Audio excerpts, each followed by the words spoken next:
ئەمڕۆ کە ئێمە قسە و باسی لەسەرەکەیسانە باسکردنە لە شوێنەوار لە کەلەپور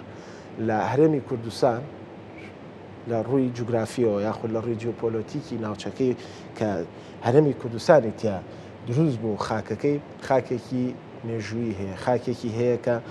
ئاسارێکی کۆنی تیا لە ڕووی مێژوانەی کە هەیە بۆمان دەرکەوێت و ڕۆژانە بە بەردەوامی ئەم تیمانەی کە لە وڵاتانی جیهانەوە سەردانی عێراقن بۆ کنۆپشکنین لە تەواوی کوردستانە بۆ ئەوەی کە ئەو مێژووە کۆنەی کە لە کوردستان نابوونی هەیە بیان دۆزنەوە بە تەواوی جیهانی بناسن. یەکێک لەو شوێنانە سارا کفریە شاری کفریە کە ئەمە چەند جارێکیش لەبەر گرنگی ئەم بابەتەوە باغدان بم بابەتە بەرنامەمان لەسەر کردی سارا. بەڵێ کۆسار کفری شاری مەقامات و شاری پاشایان و هەروەها وەزیرانە لەوێت چەندین شوێنەواری ماڵی پاشاکان و وەزیرەکانیش لەوێت تا ئێستا ماوەتەوە و وەکو شوێنەوارێکی مێژووی لەوەیە. جا هەر دوێنش هاوکارمان لەسەر ئەو بابەت و لەسەر یەکێک لە شوێنەوارە دێرینەکان کاروان باسی لەوە بۆ کردین کە حەمامی کفری نۆژەن دەکرێتەوە کە چەندین شوێنەواری دیکە لە کفری هەیە و ئێستا وا بڕیارە ئەو شوێنەوارانە بە خۆشحاڵی و نۆژەم کرد. جا دانیشین قسە و باسی لەسەر بکەین. زۆر بە پێوەی سانە ئێمە ئەم بانیە میوانداری بەڕێز عوبێد محەممەدمان کردووە بەڕێوبەری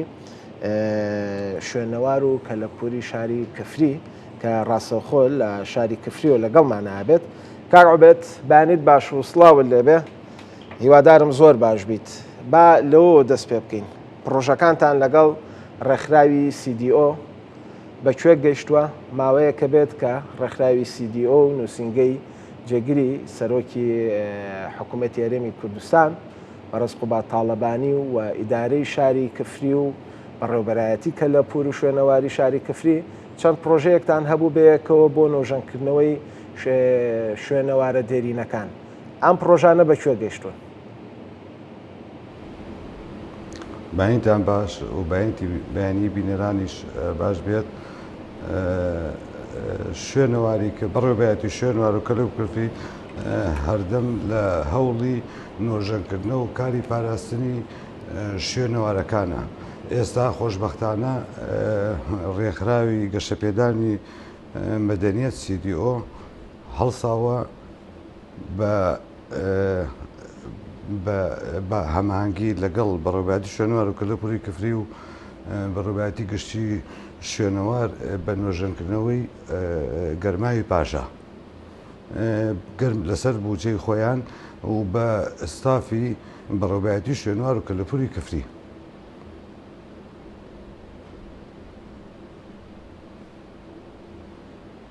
کاک عوبێد بەڵێ فەرموو کا عوبێد. گەرماوی پاشا تەمەنی دەگەڕێتەوە بۆ ناوەڕاستی سەدەی هەژدە کە یەکێکە لە سیما جوانەکانی شاری کفری و بە نۆژەنکردنەوەی گەرماوی پاشا ئەبێتە شوێنێکی گەشتیاری و گەشتیار ڕائەکێشێ بۆ شاری کفری و هەلی کاریش زیاتر دەکات. چەند تیمێک لە وڵاتانی جیهانەوە ئەوروپاوە سەردانی هەرێمی کوردستانیان کردبوو. هیچ تیمێکی بیانی هەیە بۆ کنۆپشکنین لەو شوێنەوارە مێژوویانی شاری کفریە؟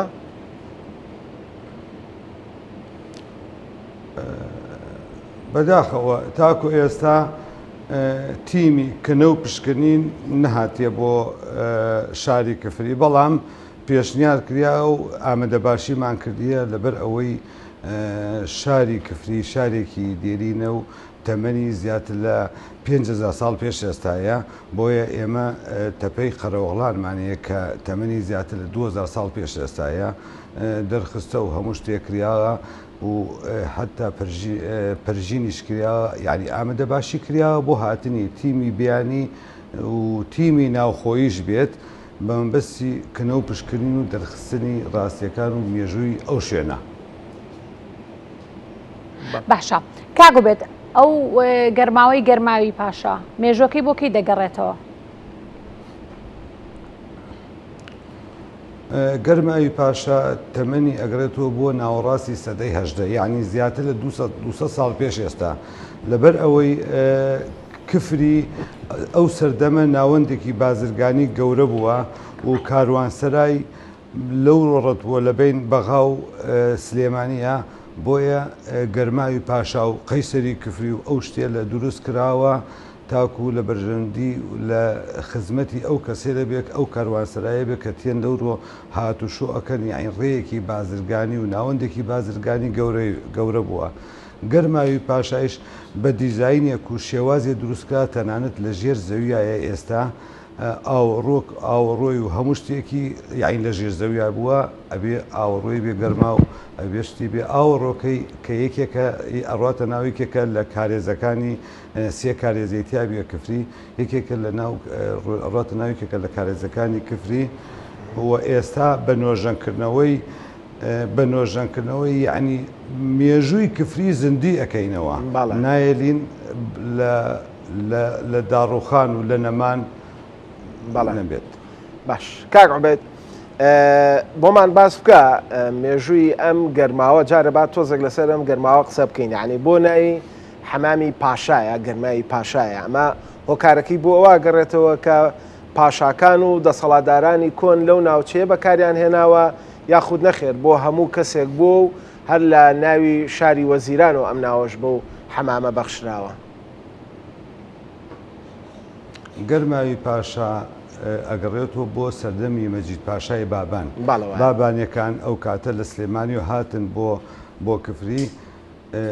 یەکەم شتیان کرد ئەو شتێ کۆشکیان دروست کرد کۆشکەکەی خۆیان کە کۆشکی مەجید پاشای بابان،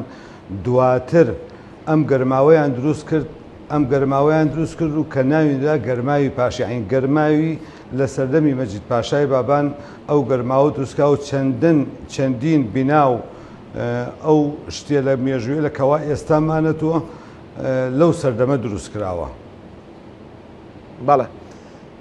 باشە کاوبێت ماوەیەک لەمەوە پێش پانێڵێک کرا لە شاری کفری لە زانکۆکان کە هەندێک لە زانکۆ نێودەوڵەتەکانیش بەشداریان تێکرد بوو لە بواری گەشتیاریدا. ئەمە تا چەند گرنگی هەبوو کە زانکۆی گەرمیان گرنگی بەلایەن و بوژانەوەی بیر لەوە بکاتەوە کە زیاتر چارەسەری ئەوە بکات یاخود هەوڵ بۆ ئەوە بدات کە ئەم شوێنەوارانی کە لە کفریدا تا ئێستا پشتگوێ خراون و بەرەو ڕووخان ڕۆشتون جارێکی دیکە نۆژەم بکرێتەوە هەم بۆ مێژووی شارەکە هەم وەکەوەی کە بتوانرێت لە دوهاتوودا بکرێت بە شوێنێکی گەشتیاری. ئێمە هانی هەموو کۆنفرانسێک و پانێڵێک دەدەین کە لە شاری کفری و لە گەرمیانە ئەنجام بدرێت بە مەبەستی هاندانی شوێنەواردۆستان و ڕێکخراوەکان و حکومەت تاکو بتوانین شاری کفری لە ڕووی مێژوویەوە ساغی بکەینەوە نۆژەنی بکەینەوە لەبەر ئەوەی شاری کفری هەموو کون و کوچبنێکی ئەم شارە پڕە لە شوێنەواری و شوێنی کەلەپۆری کەلەپۆری بۆیە مەبەستمانە شوێنەوارەکان کە بەداخەوە بە پێی پێویست بایەخی بێنەتەوە، بەڵام ئێستا خۆشبەختانە ئێمە ئەوە گەرماوی پاشا لە نۆژەنکردنەوەیە ژێرتاقی کفری کە تەقاڵتووی ناساوە یەکێکە لە دەواازەکە گرنگەکانی شاری کفری ئەوە ئێستا چەند ڕۆژێتر کاری نۆژەنکردنەوەی ئەی سەبارەت بە قەیسەری کۆن کە ئەویش بڕیار بوو نۆژەن بکرێتەوە تا چەند دەست بەکارەکانی کراوە. قەیسەری کفری لە ساڵی 2011 بەڕێز سەرۆکی حکوومەتی ئەو کاتە کاک نیچیفان بەرزانی سەردانی شاری کفری کردیادا بڕیاریدا بە نۆژەنکردنەوەی قەیسەری کفری، بەڵام بەهۆی قەیرانی دارایەوە تاکو ئێستا یەک شتێک نەکرا و ئەوەیش مایەی ناخۆشی ئێمەیە کە ئەڵێن لە 1985 بۆ 95 داڕوخاوە ئەو مەعالمە و ئەو شوێنە ئەسەریە و کەلەپوریە کە تەعبیر لە مێژووی دەڤەرەکە دەکات ئێستا بەرەو لە ناوچوونە ئەڕات و یاین لە 1985 بۆ 95 داڕوخاوە. کاگوبێت لەم پرۆژانەی کە بەتەمان بکرێت و بڕیارە بکرێت بڕیار نییە ئەم قەیسەرێژ لە ناو پرۆژانەدا بێت و نۆژەن بکرێتەوە. بەهۆی قەیرانەدارەوە لەبەر ئەوەی گوژمەی بوجەکەی زۆرە تاکو ئێستا هیچ نووساوێکمان بۆ ناتێ و هیچ ئاگداکردنەوەیەکمان بۆ نەکا کە دەست بکەین بە قەیسەری کفری. بەڵام سەرای کفری نۆژەن کراوەتەوە تەقاڵتوی کفری کە ژێرتاقی کفریە کە یەکێکە لە دەواازەکانی شاری کفری کاری نۆژەنکردنەوەی لە کۆتاییدایە. ئەوە گەرماوی پاشا ئێستامە چەند ڕۆژێکە دەستمان پێ کردی و لە ماوەی 3 مانگە تەواوی دەکەین دواتر ڕاستەوخۆ هەڵدەچین بە نۆژەنکردنەوەی ماڵی داود زەریفە کەلەیەکێکە لە خانە مێژوەکانی کۆنی کفری و هیمای ئەوە پیشاندا کە شکفری کۆن شاری پێکەوە ژیان بوو لەبەر ئەو خانی جوولەکەکانە ماڵی مەجید پاشای بابان ئێستا هەموو شتێکی هەموو ڕێکارە یاسایەکانی تەواو بوو و بەڵام بەس ئەوە ماوە بوجەمان بۆ تەرخان بکەن و ئێمەش دەستکەین بە نۆژەنکردن بە شێوەیەکی گشتی زۆربەی شوێنەوەەکانمان لە ئەم ساڵ و ساڵێترا لە نۆژەنکردنەوە و ئینشاڵە دەست بە نۆژەنکردنەوەی بکەین ینی ئەوەی لە نۆژەنکردنەوەی لە نۆژ ئەوەی لێ تەواو بیناتەوەیە و ئەوەیشی بە تەماین چەند مانگی داهاتوو نۆژەنیکەینەوە ئینشاڵە ئەچێتە بواری جێبەجێکردنەوە. قەیسەری کفریە منێ قەیسەری کفری لەبەر ئەوەی بڕی نۆژەنکردنەوەکەی 21 میلیارد دینارە بەهۆی قەیرانیدا ناتوانێت. بەڵام ئێمە وەک بەڕێوەبایەتی شوێنوار و کەلەپوری کفری و شوێنەواری گەرمیان پێشنیارمان کردێ بۆ وزارەت بۆ سەروی خۆمان بتوانین ئەو پارەیە بکەینە گوژمە یعنی خۆناغ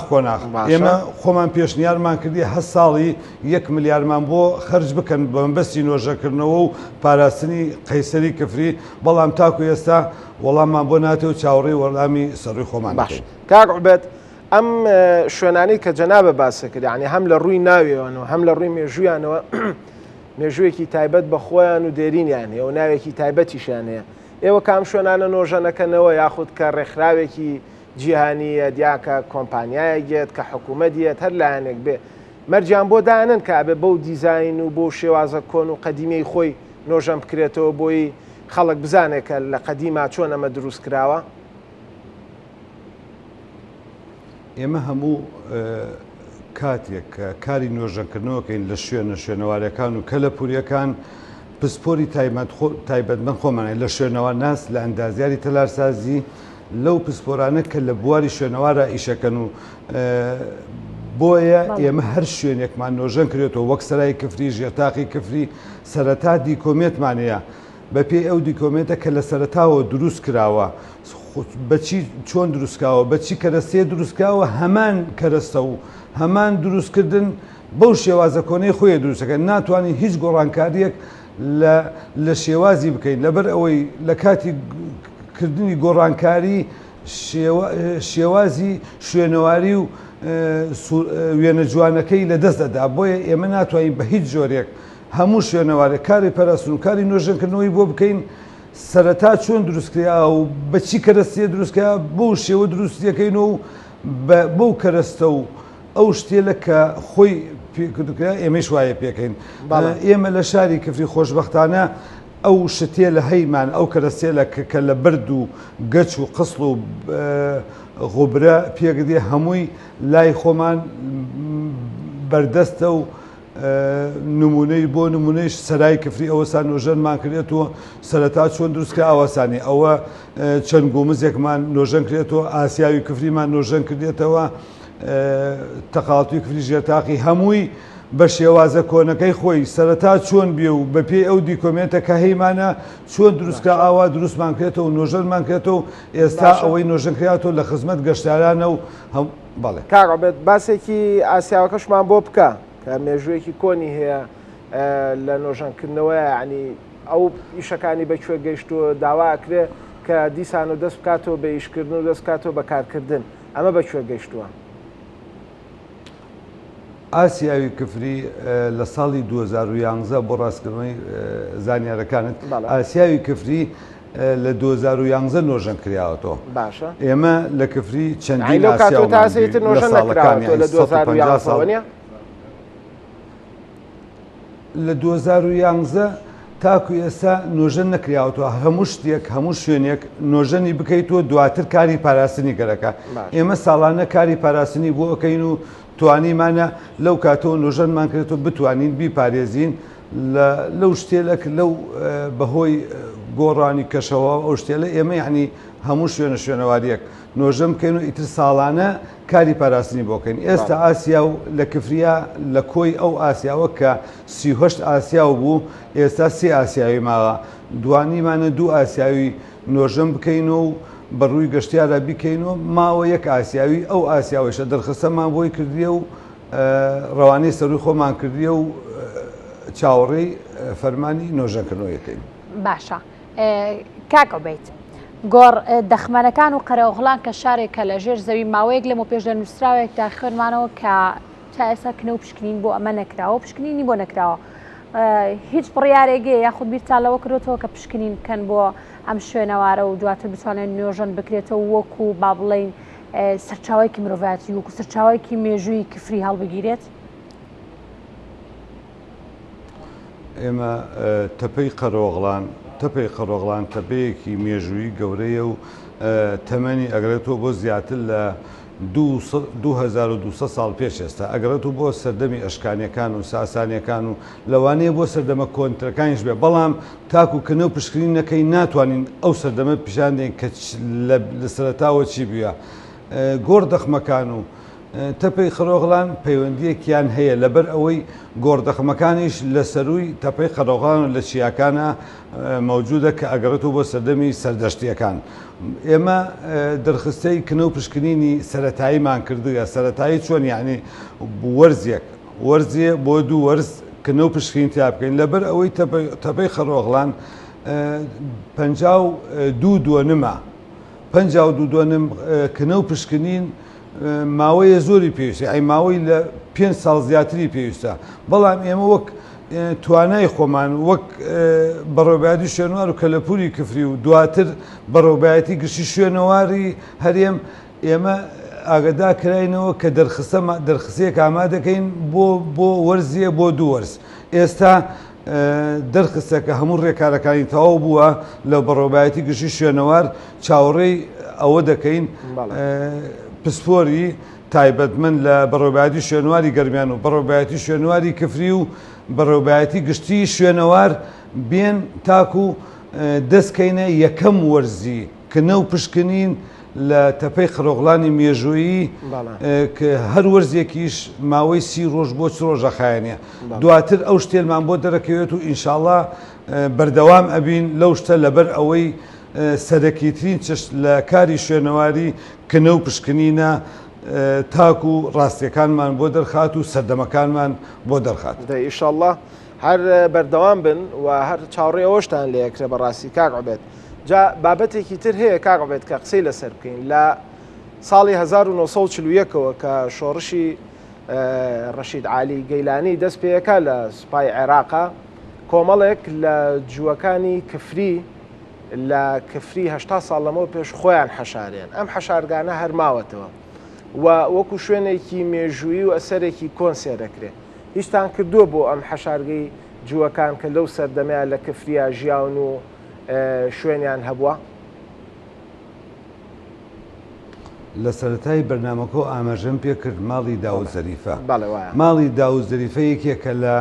خانیە کەلەپوریەکان کە خانی جووەکانە. ئەو خانیە بە شێوازێ دروستکرا لە ژێر خانیەکە ژێرزەمینێکی هەیە شوێن لە ژێرزەمینەکەەوە شوێنێکی نهێنی هەیە مەمەڕێ نهێنی ئەڕوا بۆ شوێن عیبادەتیان. جووەکانی ئەم دەڤەرە و ئەوەی هاتووە لە بەغاو لە کاتی ئەو کاتەی کە حکومەتی عێراق ئەشکەنجەی جووەکانی دەدات هەمویان هاتوین لەو ژێرزەمینە کە تایبەتە بە خانی داود زەریفە یعنی هەمیان یەک شوێنە خۆیان حەشاراوە بێت هەمیان بەس لە ماڵی داود زەریفەیە خۆیان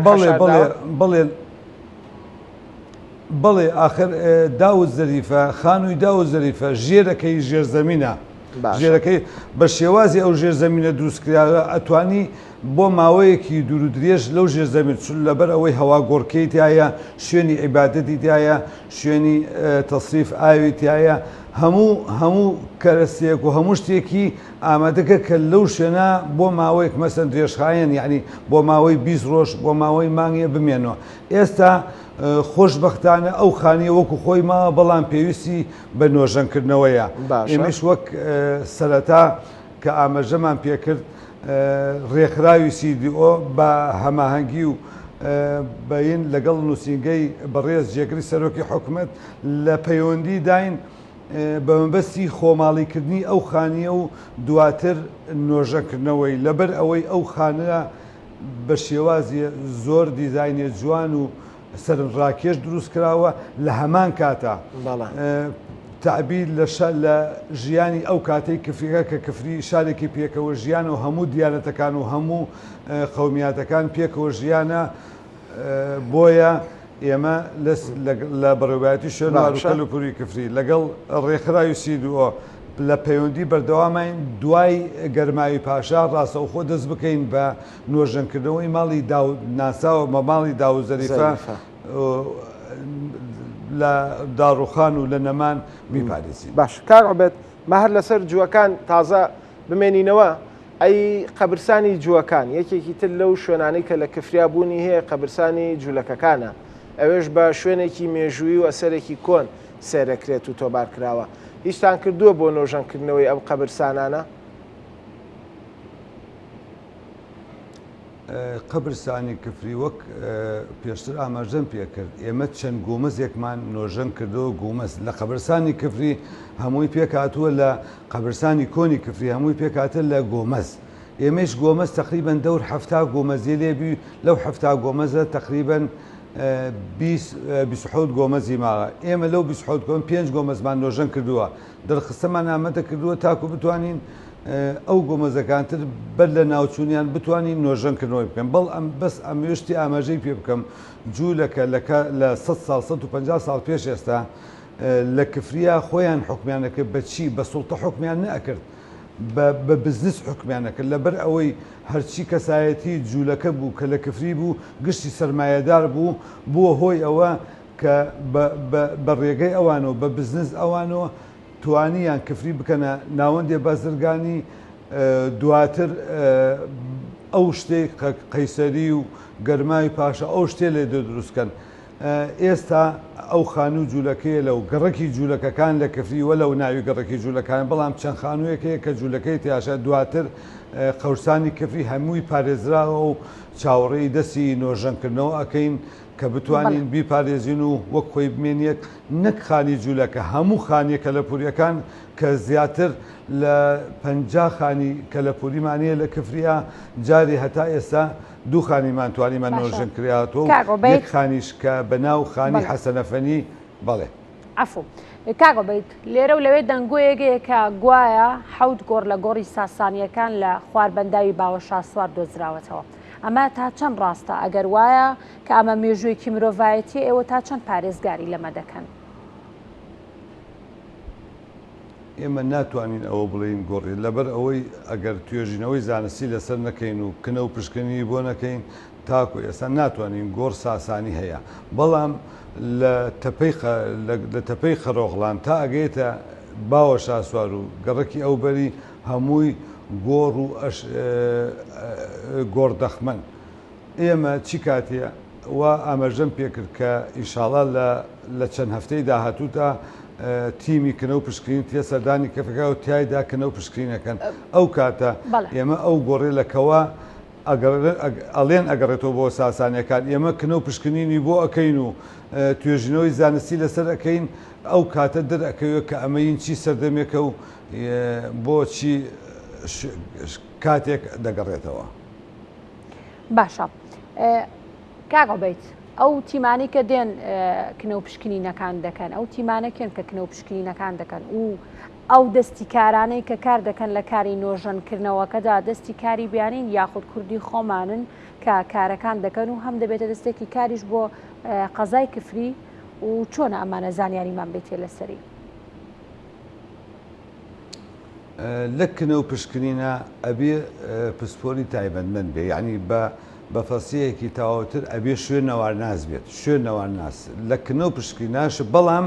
ئەو کەسێلە لە بەردەستیانە ئیشەکەن کرێکار وەک کرێکاری ئێمە لە چی شوێنێکنە و پشکنین بکەین لەو شوێنە کرێکارتێرین بە تایبەت لە شاری کفریا کفری کە هەلی کاری کەمە لە کاتی نۆژەکردنەوە لە کانی کەنەوە پشکردن هەموو کرێکارەکانمان خەڵکی شاری کفرین و لە کفری ئەیتێرین بەڵام جار وە هەیە مەسەن لە نۆژەکردنەوە پێویستمان بە وەستای تایبەتمەند هەیە وەک وەستای کەنەو وەستای دیواری فەرش یا جۆرە دروستکردنی جۆرە پەنجەرەیەکی تایبەتمەند بەو کاتە ئەتوانین لە شارەکانی تری عێراقیەوە و تەنانەت لە وڵاتی ئێرانیش وەستا بەڵام وەک کرێکار بە هیچ شێوەیەک لە ناو کفری و لە چی شوێنێک کنە و پشکنی بگەێ خەڵکی ئەو دەبەرە تێرین ئەو شوێنە تێرین کە دانوشتین ئەو ژێن هەم مەبەستی دروستکردنی هەریکار و هەم ئەو کەسەیشە کە لە شاری کفری ئیش بکات بایەخ زۆرتر بە ئیشەکەیدات احتمام بە زۆرتر بە ئیشەکەیدا لەبەر خۆشەویستی بۆ شاری کفری. بەڵێ دەست خۆش کاک بێت سپاس بۆ تۆ سپاس بۆ عوبێد محەممەد بەڕێوبەری شوێنەوار و کە لە پووری کفری سپاس کە ڕاستەخۆ لەگەڵمانە بووی لە کفریەوە.